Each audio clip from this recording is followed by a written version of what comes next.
Hi, ನೀವು ಕೂಡ ಈ ರೀತಿಯಾದಂತಹ ಹಪ್ಪಳನ ಮಾಡಿ ನಿಮ್ಮ ಮನೆಯವರು ಹೊಗಳೋದಂತೂ ಗ್ಯಾರಂಟಿ.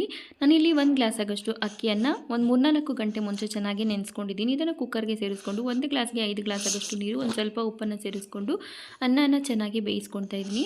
ಒಂದು ಸ್ವಲ್ಪ ತಣ್ಣಗಾದ್ಮೇಲೆ ಇದಕ್ಕೆ ಒಂದು ಅರ್ಧ ಟೇಬಲ್ ಸ್ಪೂನ್ ಆಗಷ್ಟು ಅಡುಗೆ ಸೋಡಾ, ಒಂದು ಅರ್ಧ ನಿಂಬೆ ಹೋಳಿನಷ್ಟು ನಿಂಬೆಹಣ್ಣಿನ ರಸನ ಸೇರಿಸ್ಕೊಂಡು ಚೆನ್ನಾಗಿ ಮಿಕ್ಸ್ ಮಾಡ್ಕೊಂಡಿದ್ದೀನಿ. ನಿಂಬೆಹಣ್ಣನ್ನು ಸೇರಿಸ್ಕೊಳ್ಳೋದ್ರಿಂದ ಹಪ್ಪಳ ತುಂಬ ಚೆನ್ನಾಗಿ ಬರುತ್ತೆ, ವೈಟ್ ಆಗಿರುತ್ತೆ. ನಂತರ ಒಂದು ಸ್ವಲ್ಪ ಕೊತ್ತಂಬರಿ ಸೊಪ್ಪು, ಪುದೀನ ಸೊಪ್ಪು, ನಂತರ ಹಸಿರು ಮೆಣಸಿನಕಾಯಿನ ಸೇರಿಸ್ಕೊಂಡು ಚೆನ್ನಾಗಿ ಮಿಕ್ಸ್ ಮಾಡ್ಕೊಂಡಿದ್ದೀನಿ.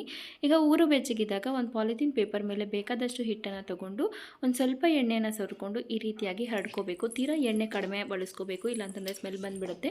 ನಂತರ ಒಂದು ಕಾಟನ್ ಬಟ್ಟೆ ಮೇಲೆ ಈ ರೀತಿ ಹರಡ್ಕೊಂಡು ಒಣಗಿಸ್ಕೊಂಡ್ರೆ ಹಪ್ಪಳ ರೆಡಿ ಆಗಿಬಿಡುತ್ತೆ. ತುಂಬಾ ಚೆನ್ನಾಗಿರುತ್ತೆ. ಒಂದ್ಸರಿ ಟ್ರೈ ಮಾಡಿ ನೋಡಿ. ಇದು 1 ವರ್ಷ ತನಕ ಸ್ಟೋರ್ ಮಾಡ್ಕೋಬೋದು. ಬೇಕಂತಂದಾಗ ಕರ್ಕೊಂಡು ಊಟದ ಜೊತೆ ಸರ್ವ್ ಮಾಡ್ಕೋಬೋದು.